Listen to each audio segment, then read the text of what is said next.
All right, so in the last video, I got the transmission out of the 68 Charger, and I'm gonna try to straighten up the floor, try to reshape it, try to bring all the metal back together, and maybe try to re-weld what I have here. If not, I might have to cut some of this out and replace it. Yeah, let's give you an idea of how mangled up everything is.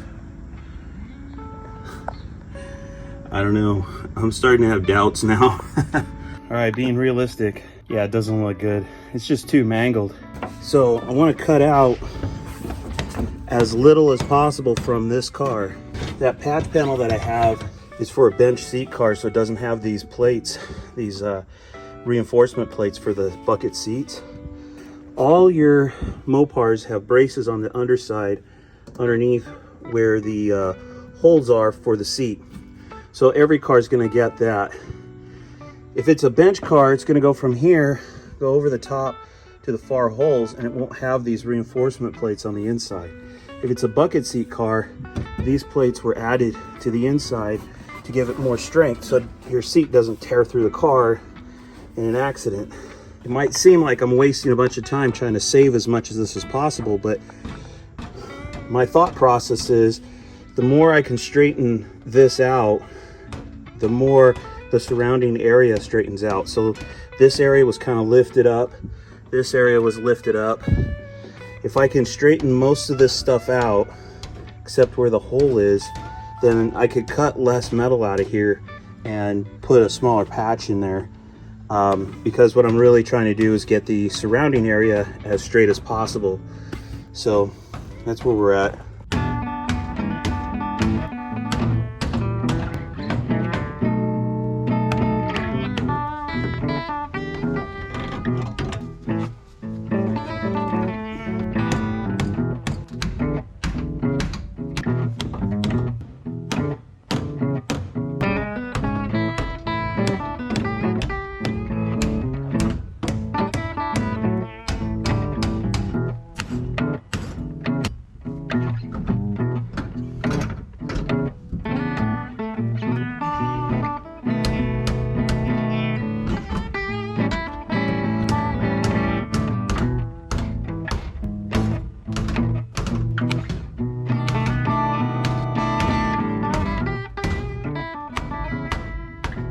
Alright, so I think I'm done beating on this thing, at least for now.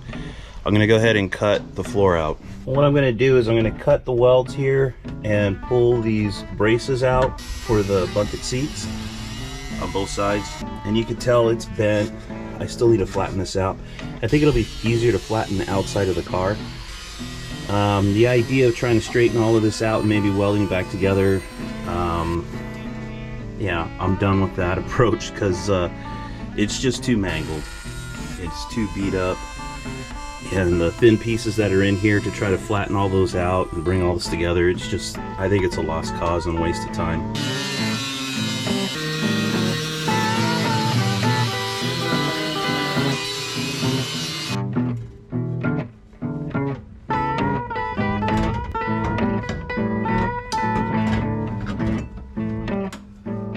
I'm going to go ahead and probably put a cut right through here somewhere, come across like this, up and over,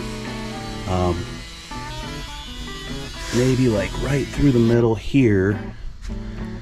And I mean, this is kind of beat up too, but I think when I cut the most of this out, it'll be easier to straighten all this part right here. And then whatever we cut out of there, I'll use as a template to lay over the top of this floor and cut out what I need and then weld that back into the car.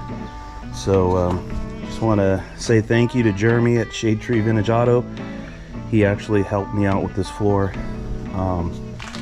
hooked me up with it to fix the Charger. And if you're wondering what that floor came out of, it was a Hemi Roadrunner. No, I'm just kidding. It was I think it was a 4-door. I think it was a 70 Plymouth B-body 4-door, which had already been parted out for its parts for Roadrunner, I guess. Anyway, I guess let's get to it. All right, this is what I'm thinking.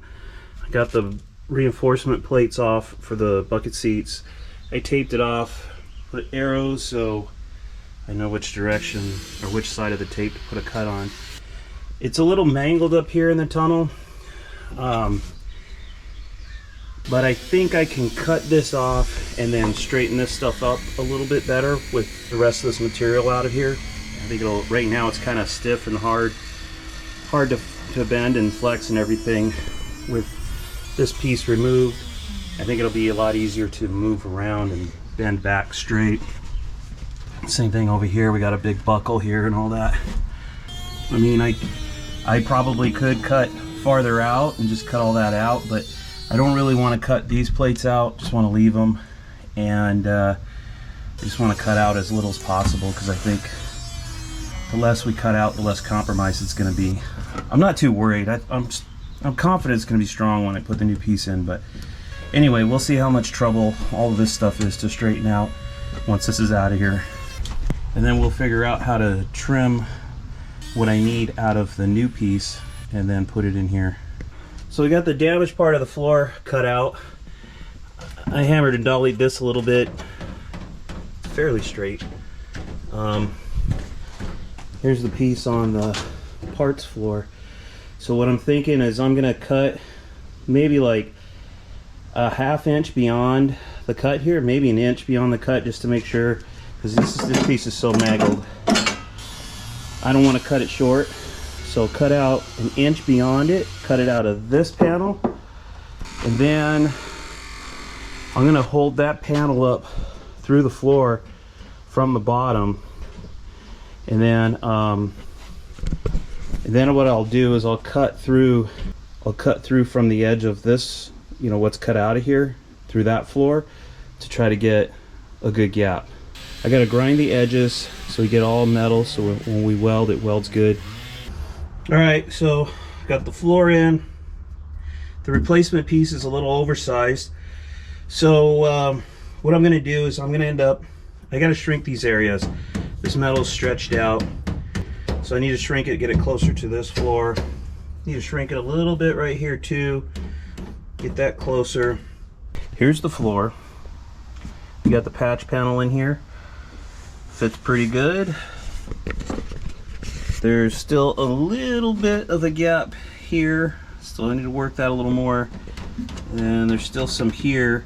I put a 2x4 crossed here with a C-clamp and a 2x4 on the bottom, and then pried on it to pull this down because the floor is kind of bent up a little bit, which I think is contributing to this. It did go down a little. It might need some more.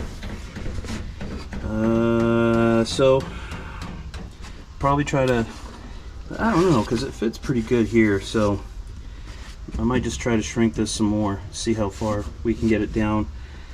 But anyway, getting close.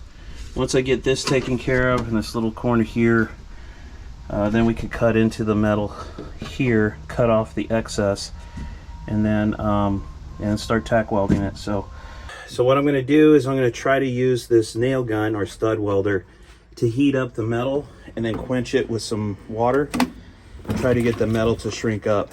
I think it'll work, but if it doesn't, I'm probably going to end up just putting a slice in the metal, trimming some material out, and then bringing it closer together and get this thing welded in place.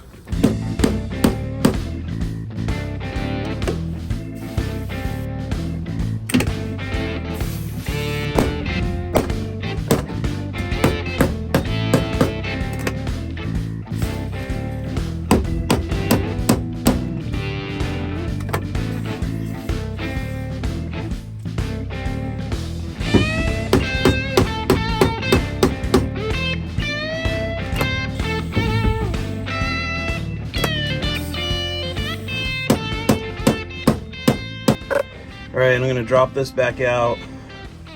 I bought this square tubing I'm going to put here and clamp it, and then I'm going to force this area in, try to pry on it.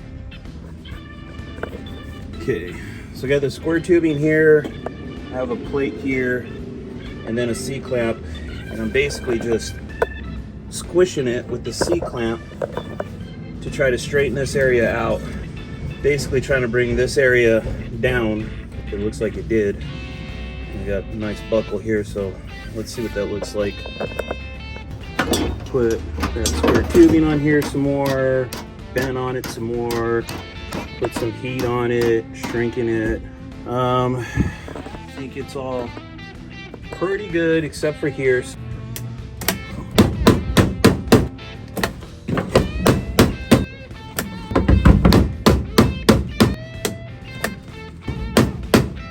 Now I'm gonna go ahead and make these cuts and put those clips in there to hold it.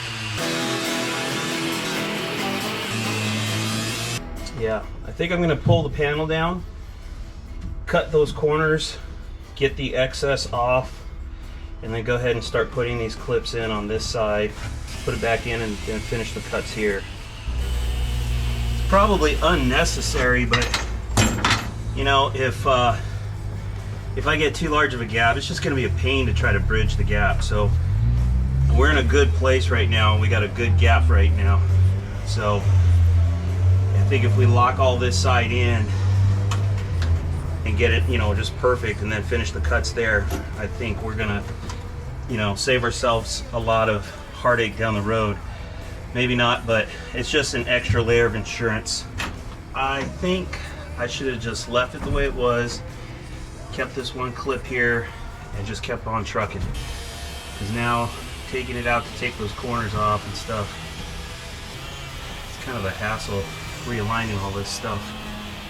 I don't know. I guess I would have had to get there eventually once I cut all that out, so.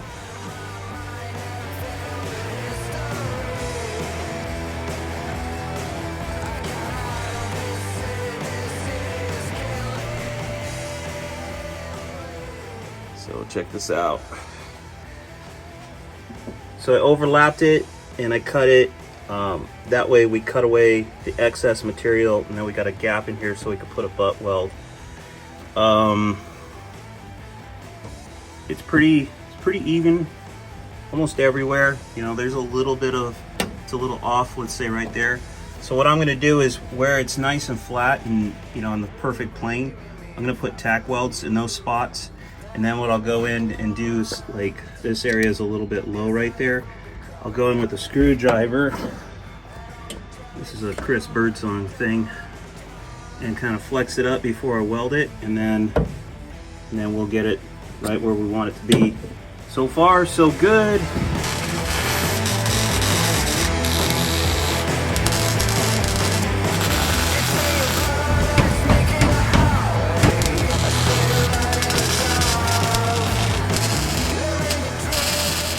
Alright, so the patch is tacked in. Never claimed to be an awesome welder, so, but they're good enough. The tacks work.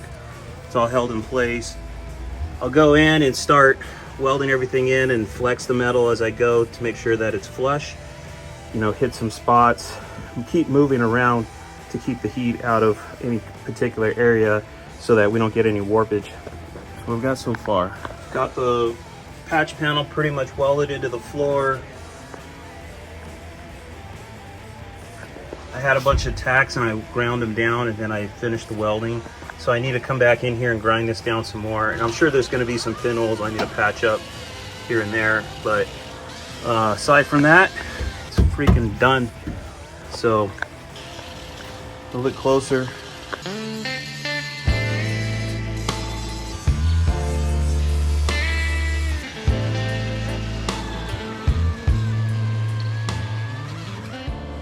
Unfortunately, it took pretty much all day and I'm beat. I had a long list of things I wanted to get done, and this is it.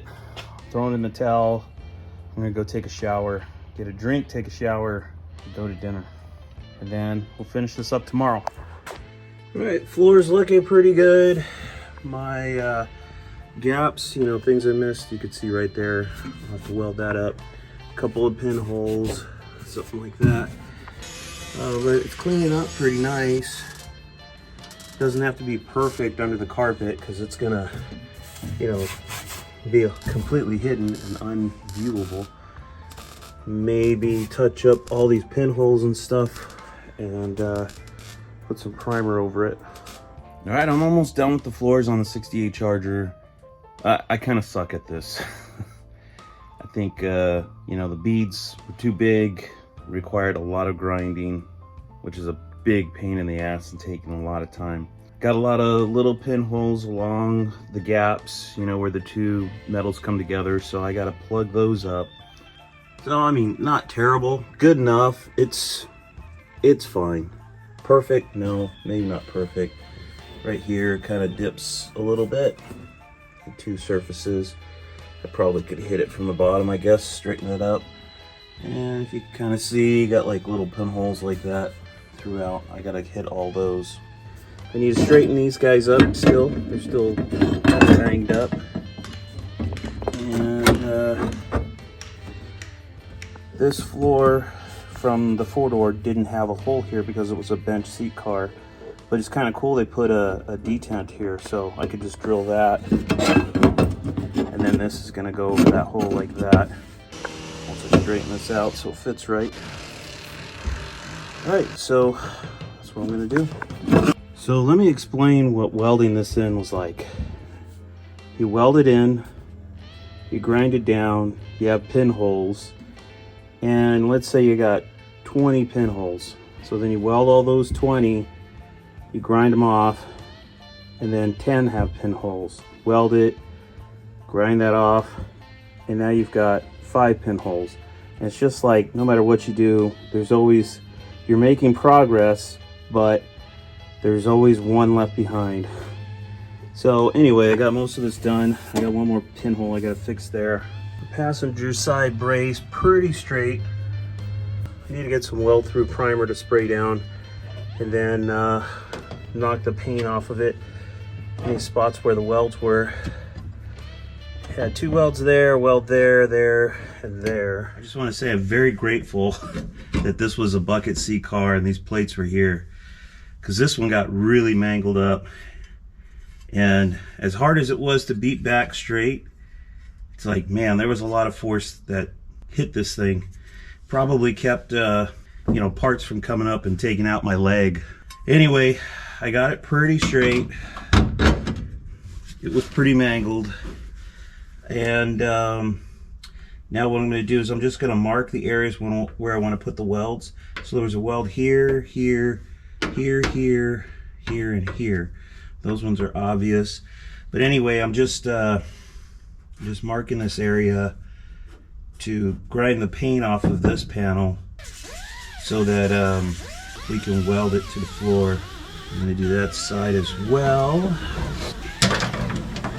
Then after we get the paint ground off, I'm going to spray paint it with some copper weld through primer. Dude, I mean, I see a lot of guys using this stuff. You know, it's kind of necessary for some of these areas, because I don't want to weld this in place, have all this bare metal here, you know. I want to coat it with something, keep it from rusting. So that's what this is going to do. But I'm not going to lie, this shit is expensive. This one can cost me about 50 bucks. So just be aware when you go to buy this stuff, you're gonna pay for it. You know, it is what it is.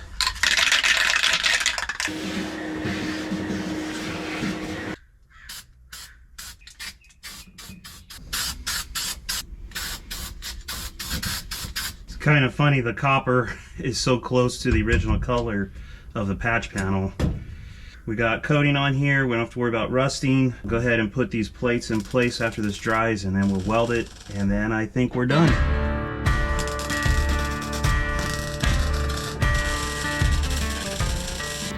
Well, I am done. So, you know, not the prettiest of welds, but those aren't going anywhere. Probably a little more overkill than the factory welds too, so not really worried about it. Side's all done. We got our holes for the bucket seats. Somewhere in here there's a ground hole I need to add. It had to do with the electrical for the center console. So this guy comes around. This wire goes to a ground. It's somewhere around here. I'll have to look at the old piece. See, it was right there. Anyway, we'll throw some primer over that so it doesn't rust. call it done. I do need to do some cleanup from the bottom side too. Just knock off any loose wires that went through the holes and stuff like that. And charger floor is repaired. So the top of the floor is all done. I found some pinholes I can only see from the bottom, so I shot those from the bottom. We got our reinforcement plates welded in for the bucket seats. Let me show you the underside of the car real quick. So, been cleaning it up somewhat, you know, little dingleberries from the weld that might have stuck through, ground all those off. And like I said, hit a couple of pinholes that I saw. I'm not gonna get crazy with the underside of the car because we're not gonna really see much of this. I'm not gonna be able to get back to this for a few days, so I'm gonna go ahead and hit primer in here. And honestly, I think it's done. I don't think I need to get crazy with grinding this stuff flat, making it look nice when nobody's gonna see it. So I think I'm just gonna spray and call it done. If you know, in the next few days I decide, maybe I'll grind it some more. At least the primer inside the little crevices will keep any of this from rusting.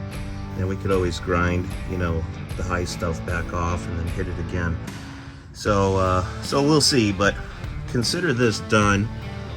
I'm gonna wrap up this video, and I think we're ready to move on to the next thing. For this car, the next thing is I have to pull that transmission off that 440. I had rebuilt that transmission quite a few years ago, no miles on it. And then I need to come up with another torque converter because the one in this car, I just don't trust it. It's a lot of work and it's really hard with the headers and everything to get the transmission in and out of it. So last thing I want to do is take a chance on the converter that came out of it, put it in, only to find out it's got issues and have to take it all back out. Yeah, it's been hard enough to get back to this car. It's been sitting for what, probably 2 years since that happened. Yeah, I can't afford to have another catastrophic issue. So we're gonna go ahead and get another converter for it, get it back in the car, get it all squared away, get a brand new drive shaft, hopefully get this thing running and driving again. Thanks for hanging out and watching the video. Greatly appreciated.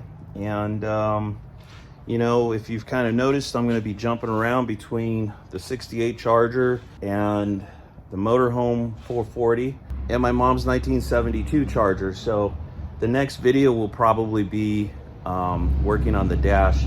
I got to wrap up the dash on the blue 72, which has been kind of my learning experience with that car. And then I got to pull the dash out of my mom's 72 Charger and do everything that I did to the dash for the blue car, do it to my mom's car. If we get, you know, I've got a harness for it and everything, so we get all that squared away, hopefully we can actually start the car from the ignition switch. All right, that's enough for now. Catch you on the next one, guys.